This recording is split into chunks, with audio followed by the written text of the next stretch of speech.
Welcome to my channel. आज हम CBSE class 12 का मैथ्स का सैम्पल पेपर सॉल्व करेंगे। उसका सेक्शन बी करेंगे। इससे पहले वाली वीडियो में हमने सेक्शन ए किया है। अगर किसी ने वो वीडियो नहीं देखी तो वो देख लेना एक बार। उसमें मल्टीपल चॉइस क्वेश्चन थे, इसमें वेरी शॉर्ट क्वेश्चंस हैं और इसमें हम 5 क्वेश्चंस करेंगे और हमें हर क्वेश्चन के लिए 2 मार्क्स मिलेंगे। कहीं कहीं हमें इंटरनल चॉइस दी होगी, राइट। अब देखिए 21st क्वेश्चन है sign inverse sign 13 pi upon 7। अब ये चैप्टर 2 में से क्वेश्चन है, वहाँ से आपको रेंज और डोमेन याद होनी चाहिए इनवर्स फंक्शंस की।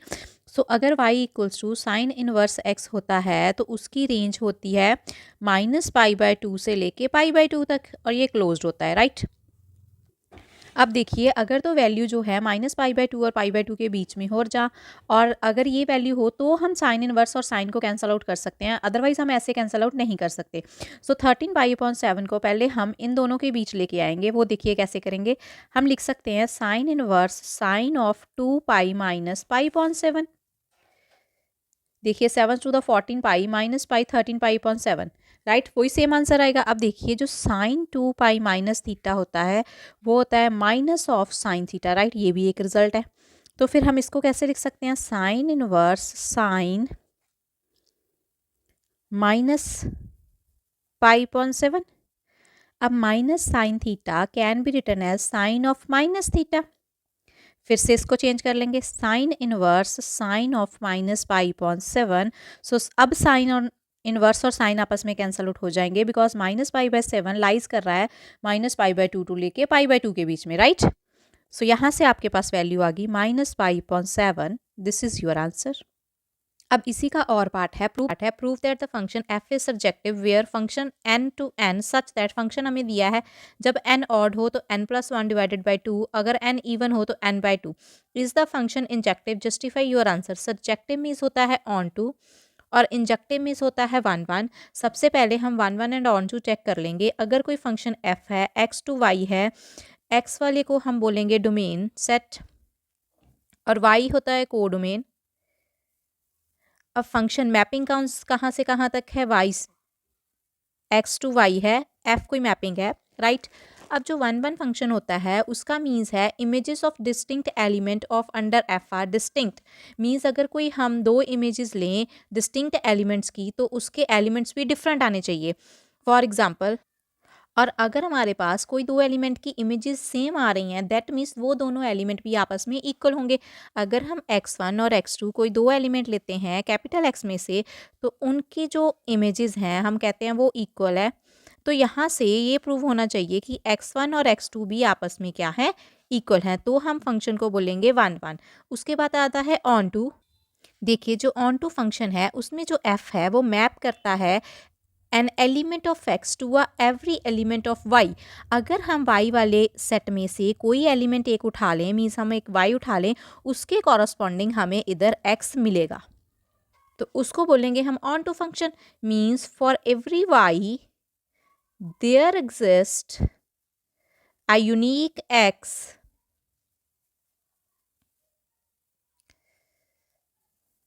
such that f of x equals to y, right.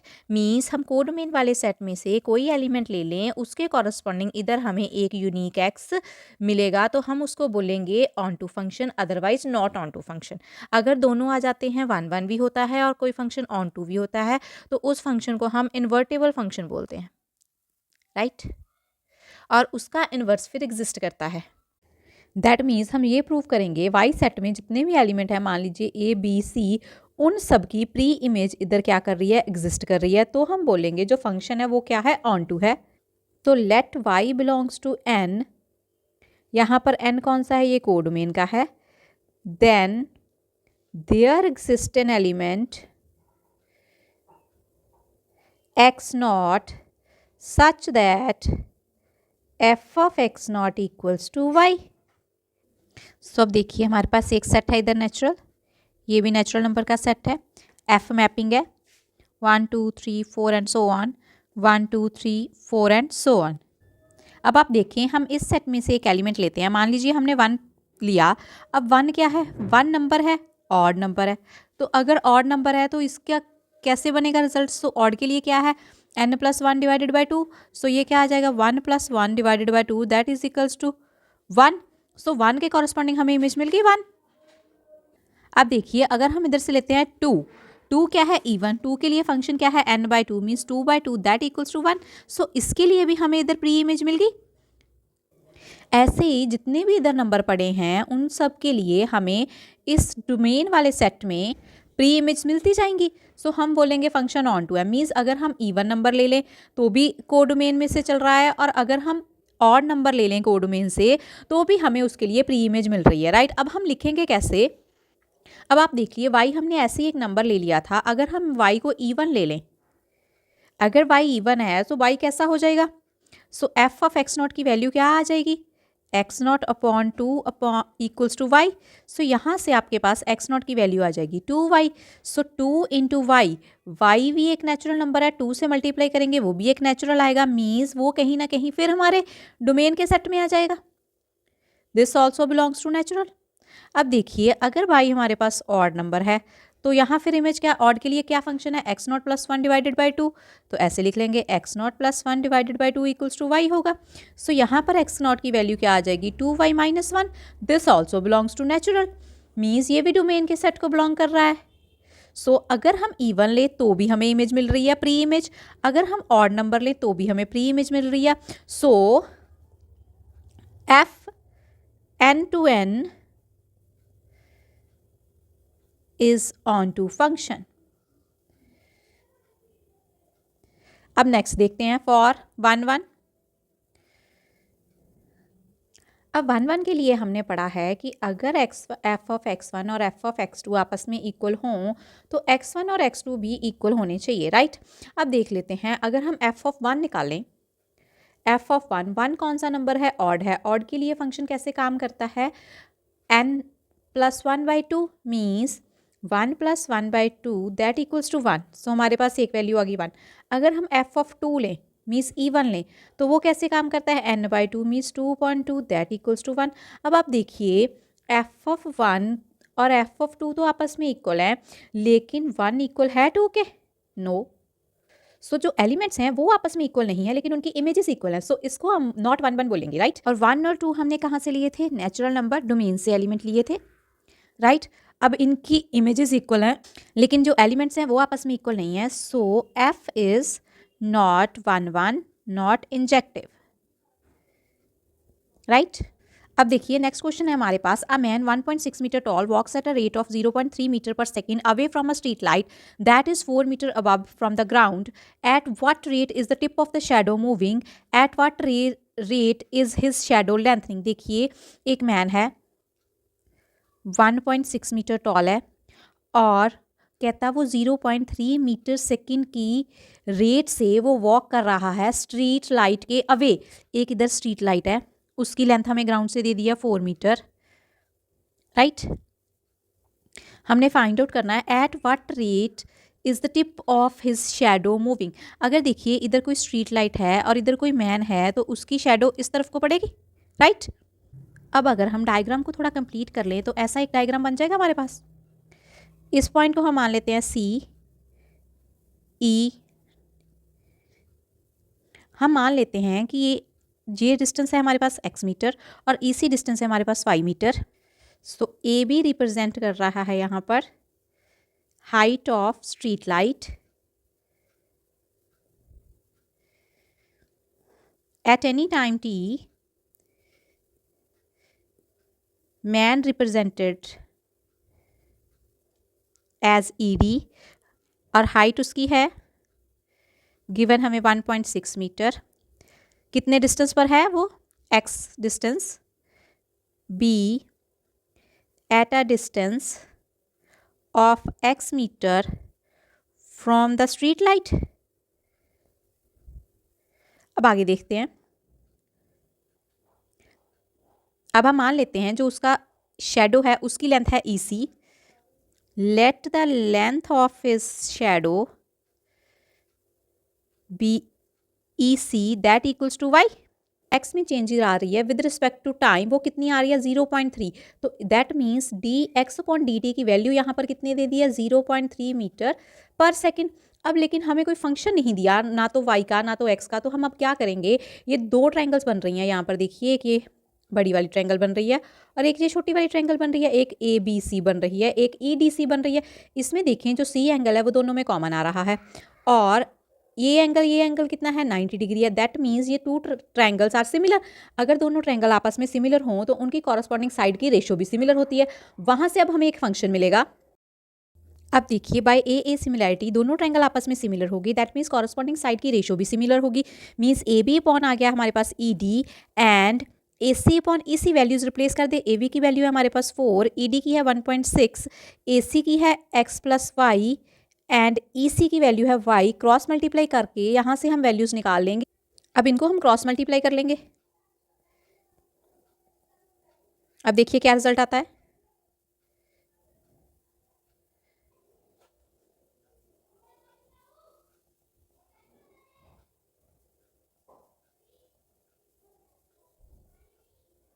Solve कर लें। सो यहाँ से हमारे पास आ गया 3y equals to 2x। So 3y equals to 2x। अब डिफ्रेंशिएट कर दे इसको with respect to t। Differentiate with respect to t, ये बन जाएगा 3 dy upon dt 2 time dx upon dt। dx upon dt की हमने वैल्यू ऊपर फाइंड आउट की थी, that equals to 0.3। So 2 into 0.3 आ जाएगा। सो dy अपॉन dt की वैल्यू हमारे पास आ जाएगी 2 into 3.10 divided by 3, that equals to 0.2। dt आ गया 0.2 मीटर पर सेकेंड। अब देखिए जो y था वो क्या था, y हमने लिया था लेंथ ऑफ शेडो। तो at what rate his shadow is lengthening, so dy upon dt। यहाँ पर हमने dy upon dt find out कर लिया। अब हम एक और बात निकालेंगे, at what rate the tip of the shadow is moving. तो उसके लिए हम निकालेंगे d upon dt x plus y, दोनों को डिफ्रेंशिएट करेंगे लेंथ को। अब आप देखिए अगर मैन यहाँ से चलना स्टार्ट करता है तो उसकी जो शेडो की टिप है वो मूव करनी शुरू होगी। पहले वो x मूव करेगी, फिर वो y मूव कर जाएगी। तो इसके लिए हमने क्या निकालना है, x प्लस वाई कैसे चेंज हो रहा है with respect to time. So इसका derivative with respect to t ले लेंगे। तो ये वैल्यू हम फाइंड आउट करेंगे अब। सो ये क्या बन जाएगा हमारे पास dx अपॉन dt, ये क्या बन जाएगा dy upon dt। dx upon dt की वैल्यू दी थी 0.3 और dy अपॉन dt की हमने अभी फाइंड आउट की, that is 0.2। So this equals to 0.5 meter per second. This is your answer. अब नेक्स्ट क्वेश्चन है आपके पास, इफ ए वेक्टर दिया गया है आपको i minus j plus 7k and b vector है 5i minus j plus lambda k, then find the value of lambda so that the vector a plus b and a minus b orthogonal. अब इसकी क्या condition होती है, अगर कोई दो vector आपस में ऑर्थोनोगल हैं तो उनका डॉट प्रोडक्ट इक्वल टू 0 होता है। मान लीजिए कोई x वेक्टर है और कोई y वेक्टर है, अगर ये ऑर्थोगोनल हमने प्रूव करने हैं तो हम इनका डॉट प्रोडक्ट किसके इक्वल प्रूव कर देंगे, 0 के इक्वल प्रूव कर देंगे। ऐसे ही अब इसने कौन कौन से वेक्टर पूछे हैं, a प्लस बी और a माइनस बी। पहले हम a प्लस बी निकाल लेंगे, बाद में हम a माइनस बी निकाल देंगे, फिर इनका डॉट प्रोडक्ट कर देंगे। कर लीजिए इसको solve. 7k plus 5i minus j plus lambda k, ये बन जाएगा आपके पास 6i minus 2j 7 plus lambda k, right. अब नेक्स्ट देखिए a minus b, so minus करके आपके पास आंसर आ जाएगा -4i कैप माइनस जे, ये माइनस माइनस प्लस होके ये तो कैंसिल हो जाएगा और उसके बाद आपके पास आ जाएगा 7 माइनस लैम्डा के। अब हमने डॉट प्रोडक्ट करनी है दोनों की, a plus b dot a minus b. अब डॉट प्रोडक्ट में i वाला कंपोनेंट i वाले से मल्टीप्लाई होगा, j वाला j से और k वाला k से, बाकी सबकी वैल्यू 0 आती है। और अब हम इनको मल्टीप्लाई कर लेंगे। देखिए -4 इंटू 6 कितना आ जाएगा हमारे पास 24 माइनस का, अब j वाला इधर कंपोनेंट है इधर नहीं है तो 0j, तो ये क्या बन गया 0। नेक्स्ट आ जाएगा 7 plus lambda into 7 minus lambda, right. अब ये दोनों वेक्टर क्या थे, ऑर्थोनोगल, तो दैट मीन्स ये सारा वेक्टर किसके इक्वल हो गया, 0 के। तो यहाँ पर a प्लस बी और a माइनस बी का फॉर्मूला लग जाएगा, वो क्या होता है a square minus b square. यहाँ से वैल्यू आ जाएगी आपके पास 7 square minus lambda square equals to 0। इसको सॉल्व कर ले अब।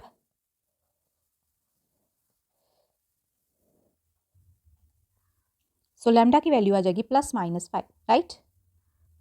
अब नेक्स्ट क्वेश्चन इसी का और पार्ट है, find the direction ratios and direction cosines of a line parallel to the line whose equations are 6x-12 equals to 3y plus 9 equals to 2z-2। हमने डायरेक्शन रेशियोज फाइंड आउट करने हैं और direction को science find out करने हैं। अब सबसे पहले अब डायरेक्शन रेशियोज कैसे फाइंड आउट करते हैं, तो हमें लाइन की स्टैंडर्ड इक्वेशन चाहिए। वो क्या होती थी, x-x1 equals to y-y1 equals to z-z1 divide होता था a b एंड c से। a b c यहाँ पर डायरेक्शन रेशियोज है और x1 y1 z1 जिस पॉइंट से लाइन पास कर रही है, राइट। अब पहले हम इस लाइन को इस फॉर्म में लिख लेंगे। अब इसको देखिए हम कैसे लिख सकते हैं, 6 कॉमन आउट x-2 रह जाएगा, इसमें से हम 3 कॉमन आउट ले लेंगे, अंदर आ जाएगा y+3। ऊपर वाले से हम 2 कॉमन आउट ले लेंगे, अंदर आ जाएगा z-1। अब जो 6 है इसको हम ऐसे लिख सकते हैं x-2, इसका रेसिप्रोकल हो जाएगा नीचे जाके 1/6। ऐसे ही y+3 का क्या बन जाएगा, इधर ये 3 था, ये 1/3 बन जाएगा। ऐसे ही z-2 एज इट इज, सो 2 कैसे लिख सकते हैं, 1/2 लिख सकते हैं। अब हम अपनी इक्वेशन से कंपेयर करते हैं, बाकी सब तो ठीक है लेकिन इधर प्लस आ रहा है, इधर हमारे पास माइनस था, तो इसको थोड़ा चेंज कर लेते हैं। x-2/1/6 -3 करके लिख ले इसको। ये हमारे पास स्टैंडर्ड इक्वेशन आ गई अब लाइन की। अब इसमें से हमें डायरेक्शन रेशियोज पता चल रहे हैं, सो ए की वैल्यू आ गई हमारे पास 1/6, बी आ गया 1/3 एंड सी आ गया 1/2।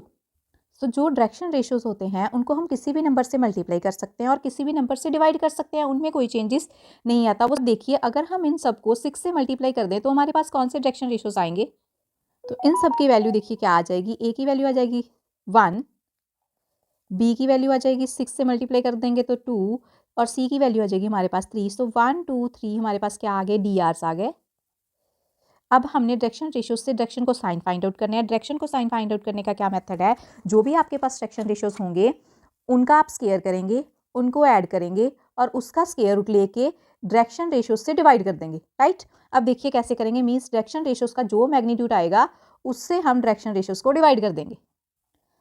सो अब आप देखिए 1 square plus 2 square plus 3 square कितनी वैल्यू देगा हमें, इसका स्केयर रूट कर देंगे। 9 4 1 14, रूट 14 आ गया, रूट 14 से इसको डिवाइड कर दे। सो डायरेक्शन को साइंस हमारे पास आ गए 1/√14, 2/√14 एंड 3/√14। अब नेक्स्ट क्वेश्चन में देखिए हमारे पास एक रिलेशन दिया हुआ है और हमने dy/dx की वैल्यू प्रूव करके बतानी है कि ये आएगी।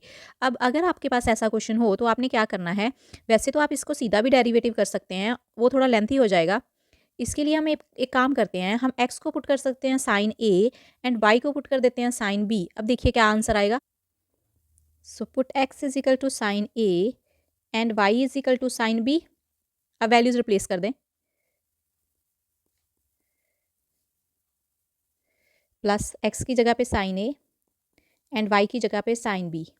अब देखिए sine square a plus cos square a हमारे पास आइडेंटिटी होती है, वो 1 के इक्वल होता है और साइन स्केयर a की वैल्यू आ जाती है 1 minus cos square a value. अब देखिए sine square a plus cos square a equals to होता है 1 अकॉर्डिंग टू आइडेंटिटी। अगर हमने 1 माइनस साइन स्केयर की वैल्यू निकालनी है तो वो क्या आ जाएगी, देखिए कॉस स्केयर a इधर रख लिया हमने तो 1 माइनस साइन स्केयर a। तो यहाँ पर देखिए 1 माइनस साइन स्केयर a है तो इसको हम लिख सकते हैं कॉस स्केयर a, ऊपर है स्केयर रूट। ऐसे 1 माइनस साइन स्केयर b आपके पास क्या आ जाएगा, कॉस स्केयर b, इसके ऊपर है स्केयर रूट और इक्वल चल रहा है 1 के। अब देखिए स्केयर रूट से स्केयर कैंसिल, तो ये आ गया हमारे पास sine b cos a plus sine a cos b equals to 1। अब देखिए ये किसका फॉर्मूला बन रहा है, ये sine of a plus b का फॉर्मूला बन रहा है equals to 1। Sine a plus b, sine a cos b, cos a sine b, दोनों वैल्यूज हमारे पास प्रेजेंट है। अब a प्लस b की वैल्यू हमारे पास कितनी आ गई, साइन इनवर्स 1, यहाँ से वैल्यू आ गई। अब देखिए a और b की वैल्यू रिप्लेस कर देंगे, हमने x को साइन a पुट किया था तो a की वैल्यू आ जाएगी sign inverse x and b की वैल्यू आ जाएगी हमारे पास साइन इनवर्स y। अब ये वैल्यूज रिप्लेस कर दें, so sine inverse x plus sine inverse y equals to है हमारे पास साइन इनवर्स 1। तो साइन इनवर्स 1 क्या होता है, π/2, बिकॉज साइन की π/2 पर वैल्यू कितनी होती है 1। सो यहाँ से हमारे पास आंसर आ गया इक्वल्स टू π/2। अब इसको डिफ्रेंशिएट कर दें, differentiate with respect to x, तो ये कितना आ जाएगा, साइन इनवर्स x का डेरिवेटिव होता है 1/1 minus x square. Sine inverse y का क्या आ जाएगा 1/1 माइनस वाई स्केयर, y का डेरिवेटिव दोबारा dy/dx इक्वल्स टू π/2 कांस्टेंट है उसका डेरिवेटिव 0, राइट। अब यहाँ से dy/dx की वैल्यू फाइंड आउट कर लें आप।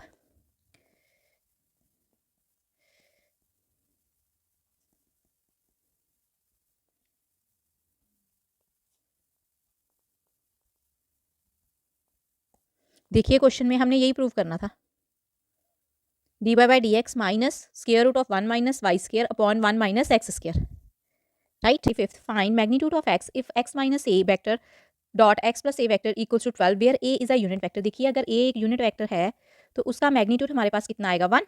सो magnitude of a equals to 1। X का मैग्नीट्यूड हमने फाइंड आउट करना है। सो इसको हम अब सॉल्व करना स्टार्ट करेंगे। पहले ब्रैकेट से ब्रैकेट को मल्टीप्लाई कर दें, देखिए क्या रिजल्ट आता है।